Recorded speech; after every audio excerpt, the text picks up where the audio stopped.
అదరగొట్టే కారం రంగు రుచి ఆచి కారం పొడి. తిరుపతి బైరాగి పట్టణంలో సిపిఐ భోగి మంటలు వేసింది. ఆ మంటల్లో ట్రంప్ దిష్టిబొమ్మను దగ్ధం చేశారు సిపిఐ నారాయణ. అమెరికా అధ్యక్షుడు డొనాల్డ్ ట్రంప్ నాయకత్వం ఒక రాక్షస పాలన అంటున్నారు నారాయణ. ట్రంప్ని ప్రపంచ బహిష్కరణ చేయాలన్నారు. వెనుజులా అధ్యక్షుడి నిర్బంధంపై ప్రధాని మోదీ మౌనం వీడాలన్న ఆయన ఎన్డీఏలో కీలక భాగస్వామిగా ఉన్న సీఎం చంద్రబాబు స్పందించాలన్నారు.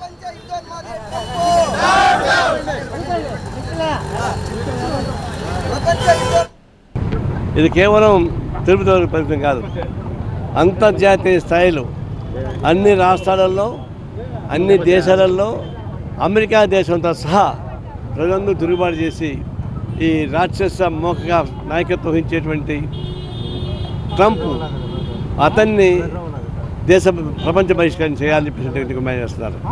2000 కిలోమీటర్లకు అవతల ఉన్నటువంటి వెనుజులా పరిపాలిస్తున్న దేశాల్లో దేశాధ్యక్షుడిని వాళ్ళ భార్యని పడకెంట్లోకి వచ్చి తీసుకెళ్ళారంటే ఇంతకన్నా మించినటువంటి అసహ్య ప్రకారం లేదు. ఇది మానవ వ్యతిరేకమైనటువంటి చర్య. ఈ చర్యను అందరూ ఖండిస్తూ ఉన్నారు.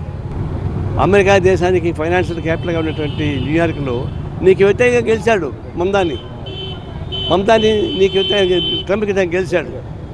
ట్రంప్ చెప్పాడు వాడు కమ్యూనిస్టు, వాడు పనికి మానవుడు, వాడు తరివేయడని చెప్పేసి ఎన్నికల ప్రచారం చేస్తూ కూడా పెద్ద మెజారిటీతోటి న్యూయార్క్ నడిబొట్టునే మమతాని గెలిచాడంటే నీకు ఎక్కడ తలత పెట్టుకుంటావు? దీనికి కారణం ఒకటే, ఇది ఆర్థిక పిపాస, సంపాదన పిపాస. అమెరికాలో ఉన్నటువంటి కార్పొరేట్ కంపెనీస్ ఈ వెనుకలో ఉన్నటువంటి ఆయిల్ తీసుకెళ్ళాలని ప్రయత్నిస్తూ ఉన్నారు. కాబట్టి ఎన్డీఏ కూటమికి ఊపిరి ఆక్సిజన్గా ఉన్నటువంటి చంద్రబాబు నాయుడు గారు కూడా నోరు తెరిచి ట్రంప్ దుశ్చర్యల్ని ఖండించాలి.